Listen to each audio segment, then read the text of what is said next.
Welcome, everyone. It's a Wrap with Rap. I am your host, Ron Rappaport. This podcast features people who have overcome life's challenges and adversities, people who can inspire and motivate, and people who can educate us on an assortment of topics. My guest today is Christine Handy. She is a best-selling author of her book, Walk Beside Me, mom of two boys, breast cancer survivor, thriver, and disruptor, motivational speaker around the globe, self-esteem expert, national and international model, humanitarian, Fox radio and TV guest speaker on breast cancer and women's issues, board member of eBeauty, a national charitable wig exchange program for those who cannot afford wigs during their cancer treatment, senior ambassador for Learn, Look, Locate, a global outreach to help educate and empower women about critical information regarding their breast health, board member of People of Purpose, and a Harvard student pursuing a master's degree in creative writing and literature. Welcome, Christine, to the podcast. It's an honor to have you here, and I really appreciate the courage it takes to publicly share your story. Oh. Are you there? Can you hear me okay? Yeah, it's the internet's kind of going out. Uh-oh. Did you hear me? I hear you now, yeah. Okay, perfect. We'll go with it.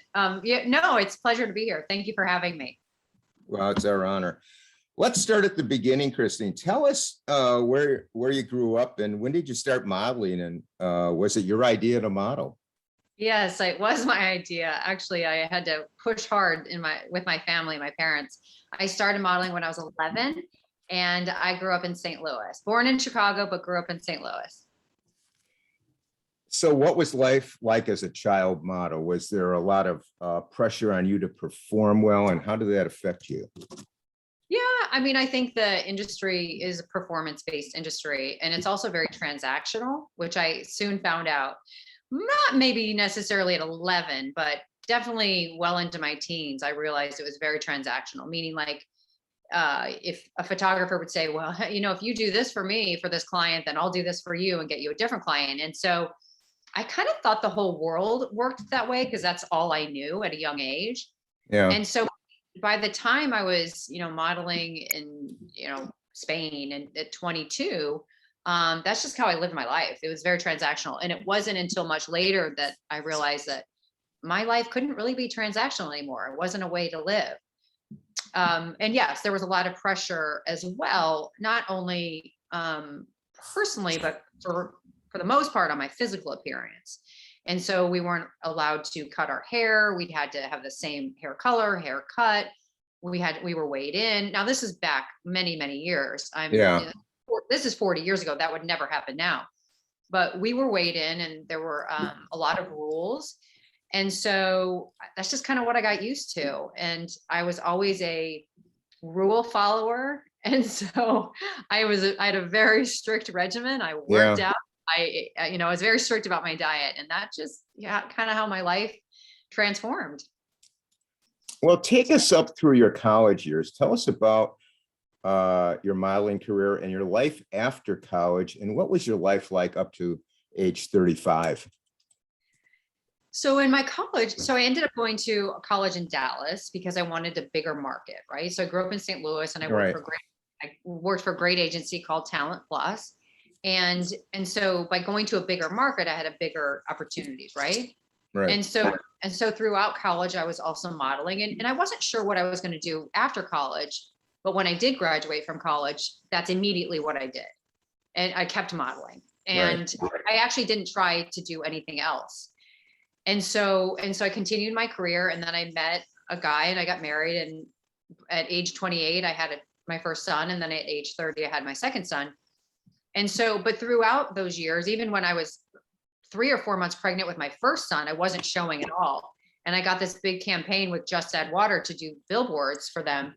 And I still have the pictures of the billboards today, and my stomach is completely flat. And I'm thinking to myself, man, I was 3 months pregnant then.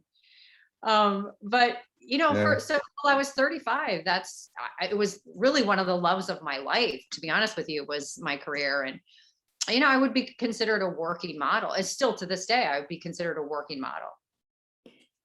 Now, you've talked about self-esteem issues. What was that related to before your medical challenges, which we'll talk about in a little while? One would assume models have a very high self-esteem. Oh, I have the best example of this. So this is how I see it. So if you walk into a room and there's the most beautiful woman or the most handsome guy, Yeah, typically somebody doesn't walk up to that person because they might feel intimidated or they might be, a little bit unsure of that person's pride, ego, and whether they would sure. want somebody to walk up to them.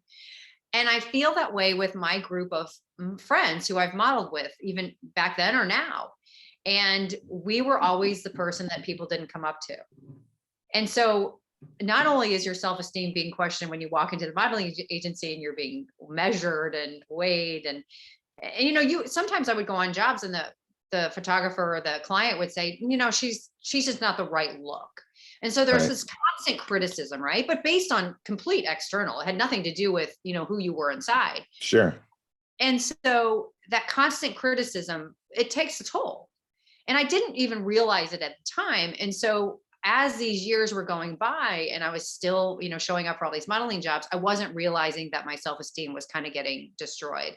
And again, if you're one of the prettiest people in the room and people aren't coming up to you, that's another self-esteem disruptor, right? Sure. But again, you don't realize it because you think, well, you don't see yourself as the most pretty person in the room. You just see yourself as another person. Why aren't Right. people coming up to me?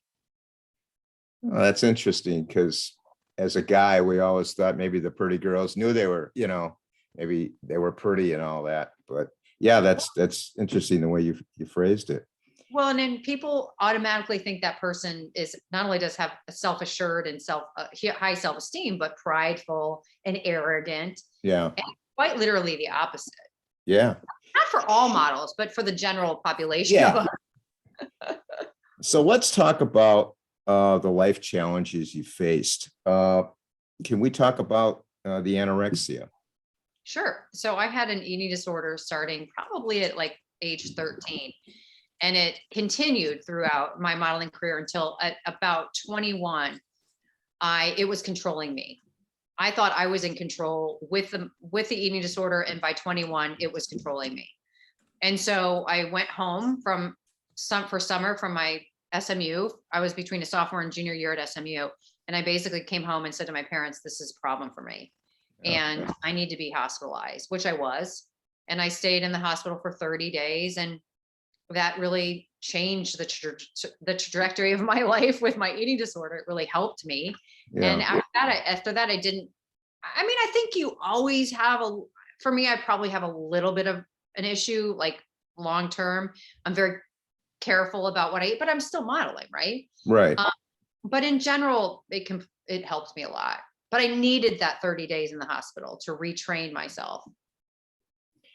So everything seems to be going along swimmingly, but then we get to age 35 and stomach issues led to a colon resection. Can you please tell us about that whole story? Yeah. And so it's so interesting, right? So from the outside perspective, I look like I had this perfect life. And, inside, I wasn't, and this is more an emotional part of it, but I was really lonely and I couldn't figure out why. And now, obviously, looking back, it's very obvious because my self-esteem was at a zero. And I had a colon, I had a problem. I was having digestive issues, and I finally went to see a colon doctor, and he said, well, you have a twisted colon. And we did not an emergency surgery. We didn't go into surgery that day, but a few days later. Right. What had happened was my colon, I was always very, very thin. And so when I carried babies and had babies in my stomach, that stretched out my colon. And we have a lot of excess colon. Everybody does. Yeah. And so they said, we're just going to go in and orthoscopically, put two little incisions in your hip where your hips are. And we're going to cut out a section of your colon. It's not that it wasn't a big deal surgery, but nobody said it was going to be this massive problem, which they didn't think it would. So I go into surgery and I come out of surgery and I'm in the recovery room with a port in my neck with a bag of blood above my head. And I was in such intense pain and I couldn't figure out why. Right. Right. And I cautiously felt down at my abdomen, and there were staples, there were stitches from my hip to hip. And so what had happened during surgery was the doctor had nicked a vein in one of my bones. And because I was a model and he knew that I was a model, and I did a lot of lingerie and bathing suits. I was JCPenney's, like every weekend I was in the paper for JCPenney. So I'm not talking about like Victoria's Secret. I'm talking about in the newspaper, Right. on TV, in catalogs. I'm the girl, I'm the Sunday girl where you want to look for lingerie, that's my body. And so, but that's my bread and butter, right? Sure. And so my doctor knew that was my bread and butter. And so when he nicked a vein in my bone, I'm sure his thought was, I can't open her up. There goes her modeling career. So he tried to figure out where the source of the blood was coming from. And about 30 minutes into this, now blood is pooling inside. And then, and so he has to now, in an emergency, cut me from hip to hip. So like he hasn't moved muscles. He hasn't gotten major things out of the way. He's like sliced me open, trying to find the source so I don't bleed to death on the table. Sure. And in surgery, I had a blood transfusion. And then when I woke up from surgery, I was having my second blood transfusion because I'd lost so much blood. He was actually a really kind doctor, and he came to my bedside the next morning and literally like threw himself on my bed and just was like, I'm so sorry. Like, it was the kind of doctor where you trust him, and you trust him because he's empathetic and compassionate. He did the best he could. It wasn't his fault. He made a mistake, but he came to me and was like, he was humble, right? Yeah. Oh yeah. Remind me of that later when we talk about my. Oh yeah. And we're getting there. But anyway, that threw me for about a year. It took me a long time for my red blood cells to replenish. And from that point, I had some other digestive issues, which were a complication to that. Because of the portion of the colon that took out, which was 28 inches, I was no longer able to digest sugar. Okay. There are certain parts of your colon that have digestive enzymes that digest certain foods. Well, the lower portion of my colon, they took out 28 inches. And that part, we need that part to have digestive enzymes for fructose, which is the formal word for sugar. Sure. And so I was no longer able to eat sugar. Now, I've figured out how to live life without sugar. And by the way, I kind of think it's a blessing now. Yeah. But for the year where they couldn't figure out why I was vomiting every time I ate, it took them about a year to figure out that I was allergic to sugar. And that was a very difficult year. So I was losing weight, and I was trying to replenish. My body was trying to recover from the surgery, from the loss of blood. And now I'm vomiting all the time. My body's trying to figure out like what's because you're eating stuff that has sugar in it. Stuff with sugar. I'm having a margarita and I'm vomiting, and my doctors are like, you may have cancer. And I'm 35 going, wait a minute, I'm a mother, I'm a model, I'm a self-proclaimed athlete, and now what's happening to me? I know. Right. So that was my first brush with that. Okay, what year was that with the stomach, with the colon? So that was that was 16 years ago. So 2006. 2006. Okay. So you've been through that challenge. I figured it out. 2011 rolls around, and the ligament in your right wrist is torn from wear and tear. I think you mentioned you did a lot of yoga and, all those poses and everything. Okay. Please tell our audience the story of your journey dealing with this. So it's interesting. My arm has been probably the biggest problem in my life. And I've had a lot of major other problems, which we'll talk about. I won't give it away yet. And so I tore a ligament, and I'm a small boned person. And so through driving and laundry and yoga poses, my wrist, I had a ligament that tore. Not a big deal. But I interviewed 3 different doctors, and I picked the Stanford grad because, right, he's got the pedigree and he's young. And I think this is my guy. And he was nice. That was your choice. Yeah. That was my choice. Right. And so I picked the Stanford guy, and he did the surgery. And 6 weeks later, the cast comes off. And 2 days after the cast came off, my arm ballooned. Like it looked like my thigh bone. My arm, this is the fusion now, but so my arm literally looked like a thigh bone. And I was taught, right? Let's go back to the modeling and let's go back to the generational burden, which I think was what happened to me. I was taught to stay in my lane. As a woman, I was taught to, respect authority. Yeah. I was taught to respect police, doctors, like normal. I think Not too many questions, in other words. don't ask questions. Yeah. Don't ask questions. Yeah. Especially with authority. And so when I called that doctor, it was a Sunday, and I already felt shame because, again, my self-esteem was 0 and I didn't know it. And I already felt shame by calling him and putting him out because I was having this major health issue. Like I was burdening him. So that's where my head was, right? Sure. Yeah. And so he told me that I over iced my arm. And so I believed him because I didn't have a medical degree. Right. I didn't go to medical school. You didn't go to Stanford. I didn't go to Stanford. And so I was like, okay, I took the ice off. And a couple days later, I still couldn't get out of bed. I would carry my arm like on my chest like a child. And if I had to get out of my bed to go to the bathroom, the pain would be so tremendous. My whole body would shake. And so the pain was grotesque. And I had already known pain because of my pulmonary section. So I knew what real pain was. Sure. So when I say that the pain was grotesque, it was grotesque. And so I went to see the doctor again. And that time he didn't see me. He sent me to his physical therapist because he wouldn't see me. And so his physical therapist said I had done too many exercises with my wrist. And so she splinted it and she sent me home. And if I can describe what I looked like walking out of his office, it almost looked like I was a dog with a leash, like being dragged, because I was so afraid to leave his office and the pain that I was in, but I was too afraid to ask him, wait, I think there's something really wrong. And so about a week, so I spent the next week in my bed. I stopped eating, I stopped drinking any water because I didn't want to get out of bed to use the restroom. Now I have two young kids. Yeah. Forget trying to take care of them. I have this, pain, this swollen arm on my chest, and I can't move. And so about a week later, I went back to the same doctor because that's the one who did the surgery. And I said, this is a real problem. And this is what's happening to me. And he said, oh gosh, I can't believe this is happening, but you have this condition called RSD. It's your brain is telling your limb, which in my case was my right arm, that there's pain and swelling, but there's really not.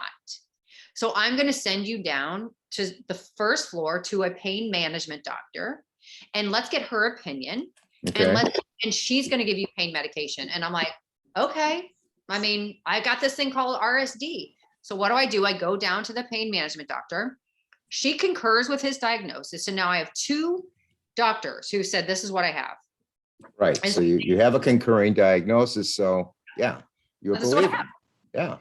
So she puts me on massive pain medication, which I start to take, but then that causes other problems, right? Sure. So it causes intestinal issues, and I'm like, I can't function. I can't be a mother. I can't drive my kids on this kind of medication. So I stopped taking the medication altogether. And then about a week after that, my arm's still swelling. Go back to the doctor, and he says, I need to do a nerve block in your neck. So we're basically going to block the pain and the swelling that your brain is telling you that you have, and it will cause the swelling to go down. I'm like, okay, desperate. Well, anything to stop the pain. I mean, anything. Yeah. So I was desperate. And so he did the surgery, which, by the way, has complications. It can have complications. If you miss the nerve, you can be permanently paralyzed. A lot of complications. And it's anesthesia. Yeah. And so he does the nerve block. It doesn't help at all. So he says, we'll do another one a week later. And here I am, like this little puppy, like, whatever you want me to do, I'll do. I'm just falling in line. And all of this stuff starts to add up. So I go to the second one, and the second nerve block ends up taking some of the swelling away. So he's like, see, I was right. You have RSD. Now I'm going to send you to a physical therapist far away from my office. He doesn't say far away, but looking back, it's so obvious. I'm going to send you away from my office so I get you out of my building. Yeah. And you're going to go to physical therapy for 6 months, because RSD essentially will lock up whatever joint is the problem. And for me, it was my right wrist. And so these were my fighting orders. You have 6 months to get any movement in your wrist. And once 6 months is up, that's it. Wow. So fight hard. I have a really type A personality, and I'm like, oh, I'm going to fight hard. I'm going to get as much movement in my wrist as possible. I want to go back to yoga. I don't want to be handicapped, blah, blah, blah. Like these things are going on in my mind, Sure. But in the meantime, I'm in excruciating pain. So I start this relationship with this physical therapist who is helping me get into these appointments. I'm going on my birthday. I'm going on Christmas Eve. I'm going on my son's birthday. So for the next several months, I'm going to physical therapy. And while I'm in physical therapy, I'm in excruciating pain. I mean, they're hooking up my wrist to electricity to move it, but slowly but surely each day that passed, my wrist is locking up. And so in my brain, I'm thinking, oh, well, he's right. This is RSD. My wrist is locking.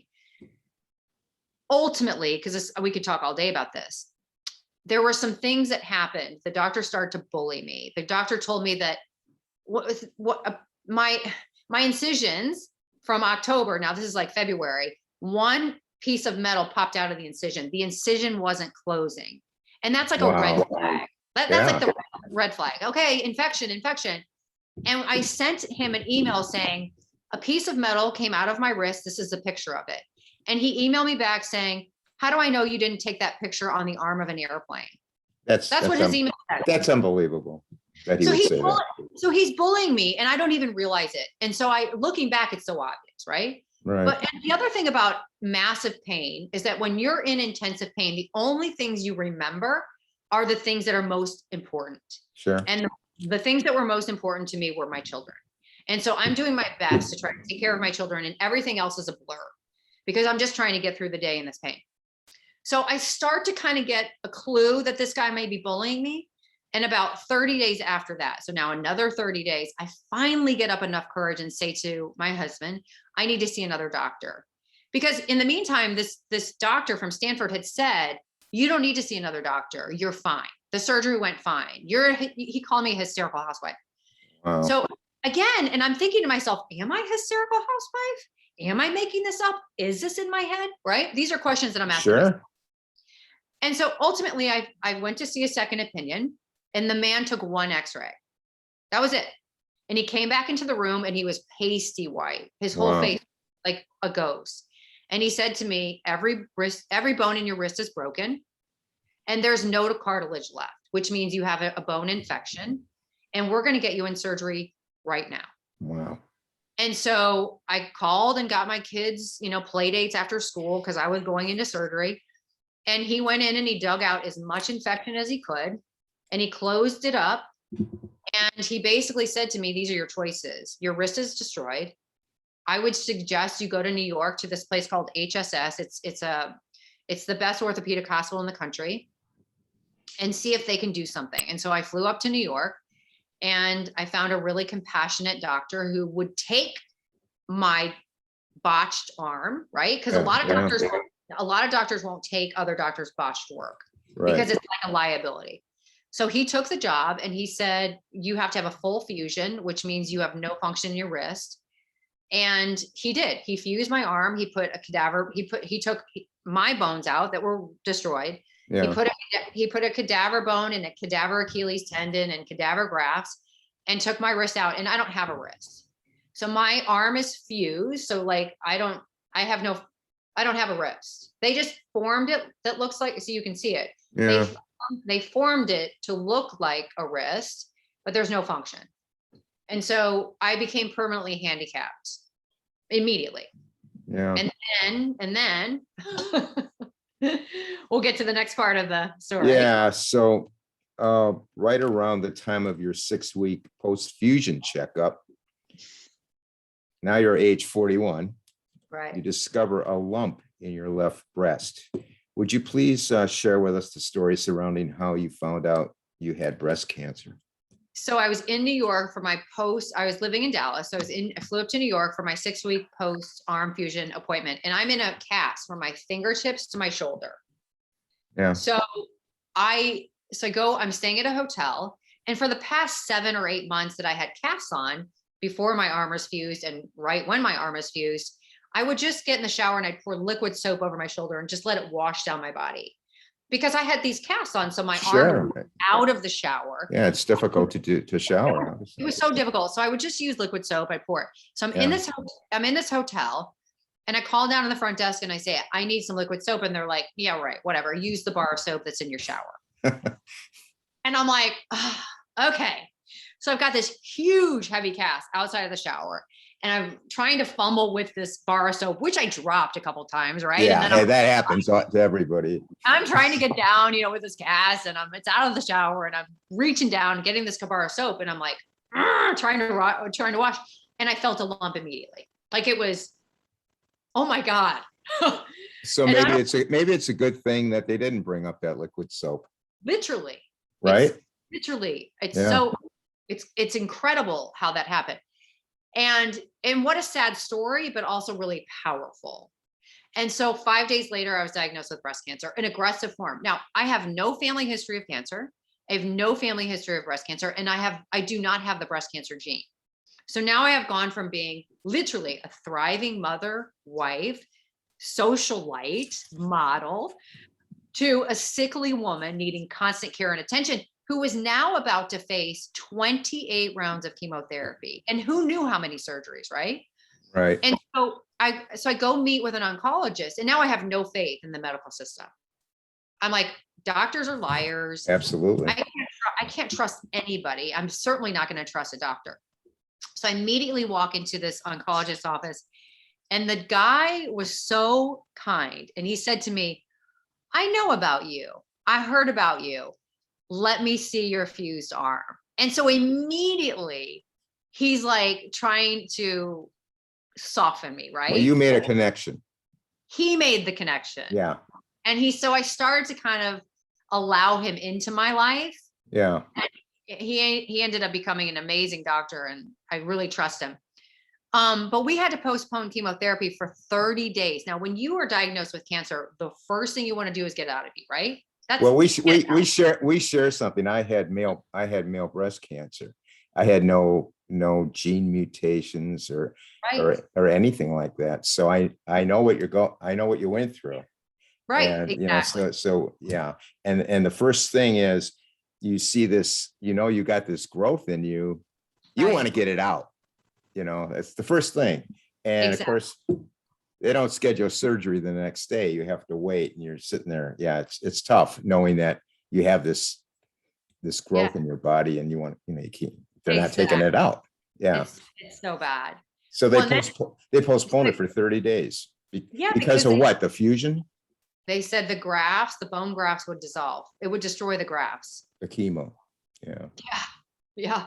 Wow. So I'm like, am I ever going to get rid of this old doctor and this arm situation? Right. It was terrible. Anyway. So you lose trust in the medical field and everything in general. And you face some despair. Yeah. And the thought of taking your life. You wanted to quit. What was your thought process? I know there was a thought process. You were waiting for your son to come home from school. Yeah. So I just decided that, listen, I wasn't sure I was going to make it through the 28 rounds of chemo. Right. And at that point in my head, because my self-esteem was so low, I thought, nobody's going to show up for me.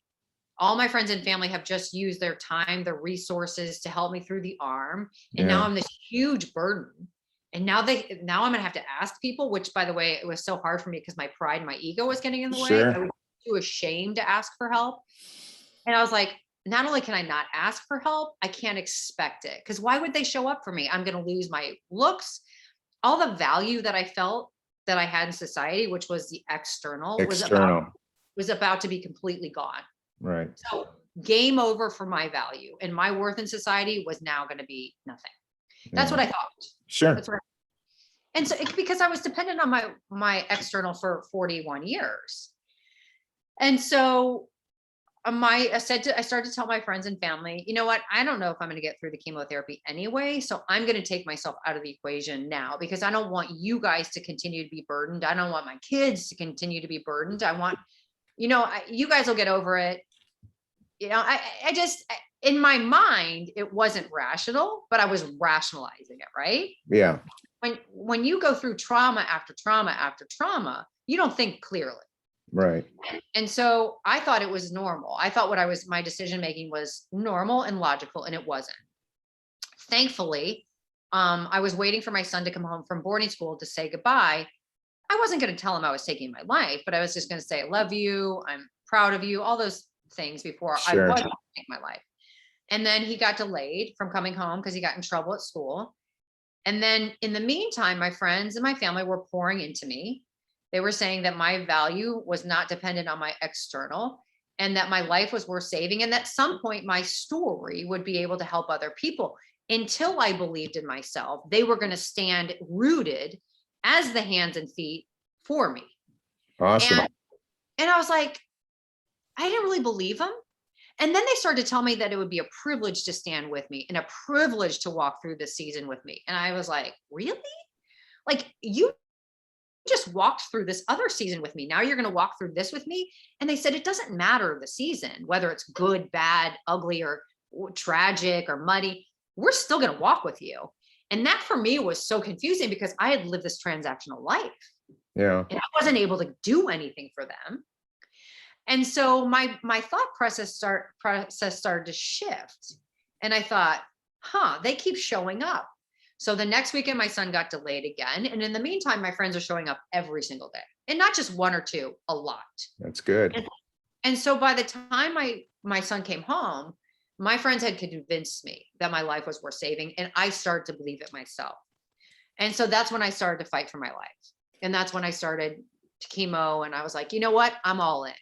And my value doesn't depend on what I look like, but I have to figure out what my value is. I have to do a lot of introspection, which, by the way, took me the full 15 months of chemotherapy to figure out. It wasn't like overnight. Doing a lot of introspection and a lot of self-esteem work takes a lot of effort and a lot of time. And there was a ton of waiting time, right? You're waiting at chemo, you're waiting during chemo. Yeah. You're waiting for surgeries, you're recovering from surgeries. There's a lot of alone time. And I took that time to try to figure out who I am, what am I about, how do I want to live moving forward? If tomorrow isn't promised to anybody, how do I want to live today? So, you're going through the 28 rounds, the 15 months of chemo. What shifted in your persona to get rid of the why me attitude to the why not me attitude? And get rid of all that anger and all that past baggage. And I did have a lot of that. I had a lot of unforgiveness for myself first, and also for the doctor. And I did feel like a victim for a long time. And that wasn't getting me anywhere. That really was just keeping me stuck and paralyzed in this discomfort, in this hostility, in this anger. And I thought, what would it look like if I gave that up? What would it look like if I wasn't dependent on my looks? And what I found was my load was lightened. You know, the backpack that I'd carried of like life was supposed to be this way, and I was supposed to end up here or there. Yeah. All those assumptions or expectations, they went out the window. And so, but I had a choice of how I was going to live during this season of my life. And I was modeling. What was I going to model to my kids? Was I going to model courage, or was I going to model pity? Right. Right. And I looked around and I saw my contemporaries, who were my friends, who we were all young and none of us had seen anything like this. And they were watching me to see how I was going to respond. And on the days that I responded out of a victim mode, not only was it difficult for them, and it kind of put a kind of a pressure between us, but it was, my life was very unhappy. And so when I started like stop doing that, through faith and friendship and people showing up and pouring into faith and learning about faith and learning about trust again, then all of that started to kind of wash away. And I wasn't meditating on the outcome. I was meditating on the day. And so again, I didn't know if I was going to survive breast cancer, but that wasn't what I was focused on. What I was focused on was, I'm going to do my best today. And I'm going to show courage, and I'm going to give myself the respect to show courage. And I'm going to give myself the respect to forgive these people, because I don't owe them anything. And I don't want them to continue to control my life. You know, that anger and that bitterness to the doctor was controlling my life. Yeah. And why would I want to give him the control? Right. Right. Get rid of them. Tell us who you are most grateful to that helped you learn to cope and heal. I had a really good, solid group of women who stood by me, and they poured into me with their faith. And I grew up Catholic. I was always had faith. I knew God, but I wasn't, if a Bible study got in the way of my yoga class, I took the yoga class and not the Bible study. Yeah. And that shifted. And it was more important for me to go to the Bible study than the yoga class, because after facing all these illnesses, I was like, oh my gosh, I can be totally rooted in the world's view and culture and society and things and the bags and the stuff. But gosh, we can't take it with us. What a bummer. Like I tried to fill myself up with all that stuff and it didn't work. I tried really hard. And when I realized there was no U-Haul behind the hearse and we can't take it with us, I was like, well, then why do I even need it? Let's just give it away. Yeah. And so I think that my friends who kept saying, we're not going to forsake you, God won't forsake you, they're the ones that showed me what really showing up looked like. And not only was I able to show up for other people because of what they modeled, but I was able to show up for myself. It's amazing when you're going through that journey, and I went through the same journey, how many people come out of the woodwork, to help. Yeah, you really have to appreciate those people. But they want to. They want to, yeah. Oh, want definitely. to. Yeah. Now, if your cancer had a message for you, what do you think it would say? I loved who I was before I had all these illnesses, but I really love who I am. I'm very different in that my focus is different. And I went from being very self-involved, and not just because of my career, but also because of the choices I made, and to being very selfless. And I'm not on this podcast. I don't do social media because of some sort of self-promotion. Right. I like people to read my book because it's helped thousands of people. You want to help people. My life is about serving. It's not about self-promotion. And so at the end of every day, I know that I have a pure heart. I know that what I'm doing is out of love for other people. And if I get diagnosed with cancer again at some point or tomorrow, I'm good, because I know that I've done my job. And my job wasn't to look pretty. My job wasn't to buy expensive bags. My job was to serve other people. And so the biggest difference between my life pre-41 and now is that. At what point in time, Christine, did you resume normal activities, and how are you feeling today? As of today, are you having any issues with pain, or how are you doing? Yes. So I never really resumed normal activities because I have a fused arm, and I have been in chronic pain for 10 years, meaning I don't take pain medication, but the chronic pain, I get really like, I grind my teeth and, it comes out. Right. Yeah. And it could come out in ways that I wouldn't want it to come out, like out of anger, bitterness, and all those things. It doesn't come out like that. It almost the chronic pain almost fuels me to do more and more to help other people. So their self-esteem isn't as low as mine was, not now.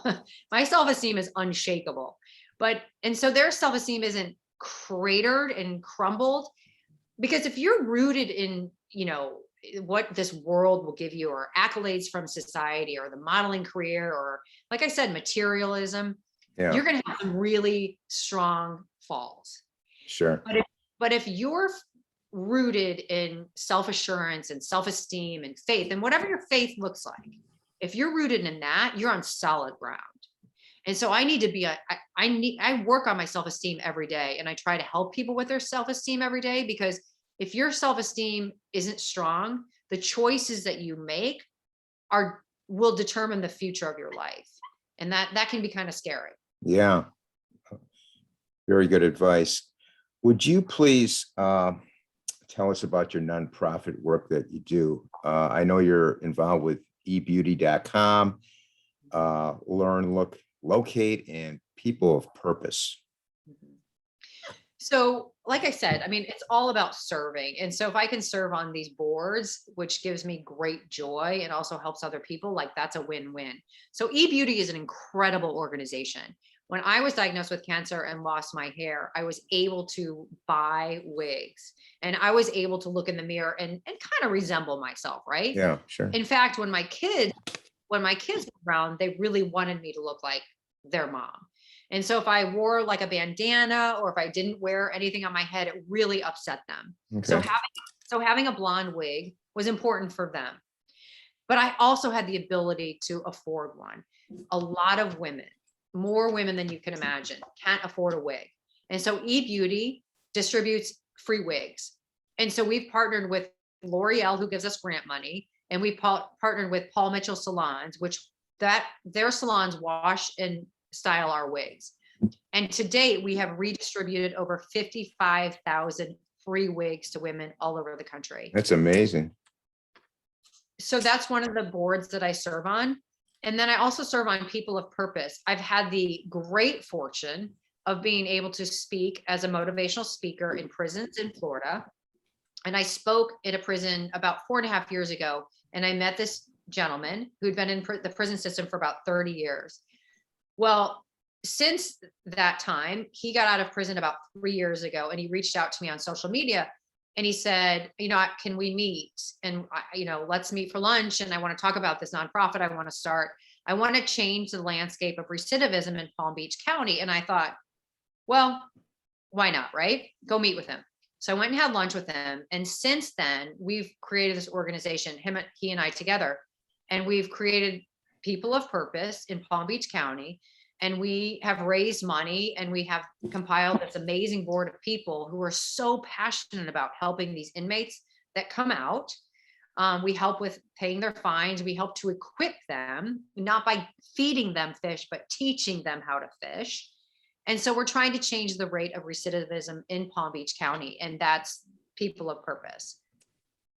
Great. That's fantastic work that you're doing. How have all these experiences led you to bring goodness to the world by helping others out? They're going through their challenges. And what was the catalyst that prompted you to use your story to be more public and vulnerable to help others? What sparked that? It's funny because going way back to when I started modeling, I always wanted to write. So even as a child, I'd write these little short stories and I'd put them under my bed because I didn't want anybody to read them. But inside my head, there was always a dream of mine to write a book. And so after chemotherapy, I thought, wow, there's been a lot of trauma for one person at a young age. And so I decided that I was going to write a book about it. And I almost gave it to God and just said, okay, you know what, if you want this out there, if I can be a service to other people, get the book out there. And it became a bestseller, and the book went out there. Walk beside me, right? Yeah. Mm-hmm. But I was also very vulnerable in sharing the story, meaning I didn't just write, it wasn't a self-help book. It's a story, it's a novel, it's a fictional depiction of my life. So the good, the bad, and the ugly. And I think that was really important because when I was going through breast cancer, there wasn't a book like this. There were self-help books, there were spiritual books, there were a lot of different types of books like that, but there wasn't a story. Like I wanted to read about what does chemo do? And, what does it look like for people to show up? But what are the bad days? What does that look like? And so I wrote the story, and it's become very popular, but more importantly, I think it's because of the vulnerability. People like to read stories and hear about stories that touch their lives to make them not feel alone, right? Right. That's what this podcast is all about. Right. Exactly. So you're doing it, right? I'm trying. Yeah. And so that was the propeller, right? And then after that, I became a motivational speaker. And then I started a new career. And just recently, about 1.5 years ago, I went back to the modeling industry. So I do model. It's not my bread and butter, but I do love to be in that space because it feels a little bit like home to me. Sure. So I do a lot of different things. So what misconceptions or myths do people have about fighting cancer that you would like to dispel? Well, I've been a fair amount of people have called me a cancer disruptor because I do like to talk about the complications. I think a lot of people just assume that when you're classified, labeled cancer-free, that the complications go away. That's not true at all. After my chemotherapy, I lost 3 teeth because they destroyed my teeth. Chemotherapy. I have liver damage. I have heart issues. And I was a really healthy person. Sure. And so from the chemotherapy, all of these things happened to me. And so, like, for instance, I had an eye minor surgery this morning because there are chemo-induced cataracts. And so I got 2 cataracts from chemotherapy. Yeah. So the list goes on and on. Oh, yeah. And so I think that, but when you're going through treatment and you're going through radiation, you're going through chemotherapy, you're going through mastectomies or whatever surgeries you're having, it's not exclusive to breast cancer, but any cancer. Yeah. People show up. But it's these things that happen, like this morning with my eye surgery, where there's nobody showing up. And it's not because they wouldn't, but I think that people just think, oh, you're fine now. You're good. When we're not really that good. Yeah, once you have it, it's for life. And you know, Right. I there's always the recurrence factor, of course, but I try not to think about it. Well, I don't want to live my life in fear, and I don't. Yeah, And one of the reasons how I don't live in fear is that I know that every single day that I'm serving and I'm helping other people. And if at the end of my time I get cancer back, whenever that is, I know I'm good. Meaning I've done everything I can for humanity in my way.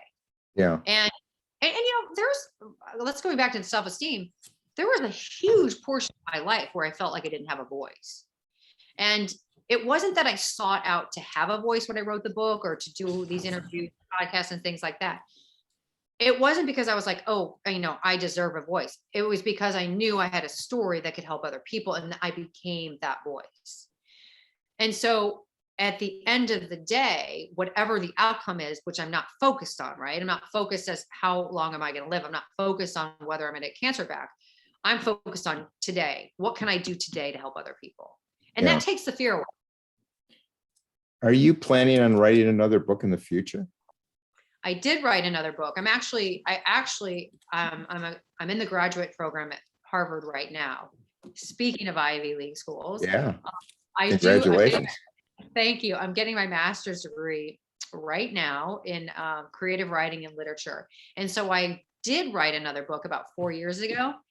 But now that I've been in the master's program for about a year and a half. And ever since I started school, I realized how much it takes to be a really good writer, a better writer. Yeah. And so I'm going to redo my second book before I publish it.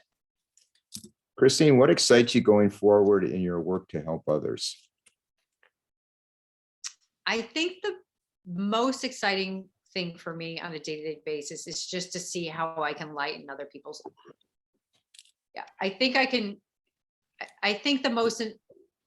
the most incredible gift that I can give to other people is to lighten their load, to teach them about self-esteem and why it's so critical, and to share my story as in, you know, a relatability. Yeah. And because I think that so often we're labeled just by the exterior, right? People look at you and they would never know you had cancer. People look at me and go, oh yeah, she doesn't look like she was ever sick. Yeah. But that's not true. And so I think I love talking about labeling and not judging, because you just don't know what people go through. And so the bigger voice I have, the more I think I can help other people. And so that gives me joy by lightening other people's load. Probably takes a little bit of that pain away too. You know what? That's true, because I do live in chronic pain. And if I can teach people, like, stand up for yourself, don't listen to those types of bullies, don't allow people to say those things about you or to question your own mind, then I know I've helped somebody down the road by not putting them in a position of a fused arm. That's the way I feel. You know, even if I can help one person out there, Absolutely. I'm happy with that. Christine, what is your takeaway message to all those facing an uphill challenge in their life? I think the greatest gift that I've been given is the gift of faith and the gift of people showing up. And so if I can teach people what showing up really looks like, and that's season after season, and whether it's muddy or glamorous, you got to stick with people, and that changes and saves lives. And so my best advice is find true friends, find your true tribe before illness or trauma happens, and pour into them as well, because you can't have good friends without being a good friend. And so if you have a solid group of people around you, you can get through anything. Good advice. Christine, how can people contact you? Well, my website is christinehandy.com. I'm also on social media platforms. My Instagram is christinehandy1. And I'm on Pinterest, Christine Handy. I'm kind of on all the platforms. If you just Google Christine Handy, I'm out there. You're out there. Okay. And my My book Walk Beside Me is sold in most bookstores. Walk Beside Me. I'm going to include all that information in the podcast notes. Christine, you are a true model for us, and I am not referring to the fashion model type. Your story is awe-inspiring, and we can all use the knowledge you learned and shared with us from your difficult journey to give hope and inspiration to others. Your courage, your bravery, and passion to help others is so evident talking with you. Thank you once again for sharing your story, and God bless you and your family going forward. Comments and suggestions to improve the podcast are always welcome. You can email us at itsarapwithrap@gmail.com. Our website is itsarapwithrap.com. You can sign up for our newsletter. Facebook, It's a Rap with Rap. YouTube, It's a Rap with Rap, the podcast uncut. And we are on Instagram, It's a Rap with Rap. Thanks everyone for listening. Please stay safe. And for now, it's a wrap.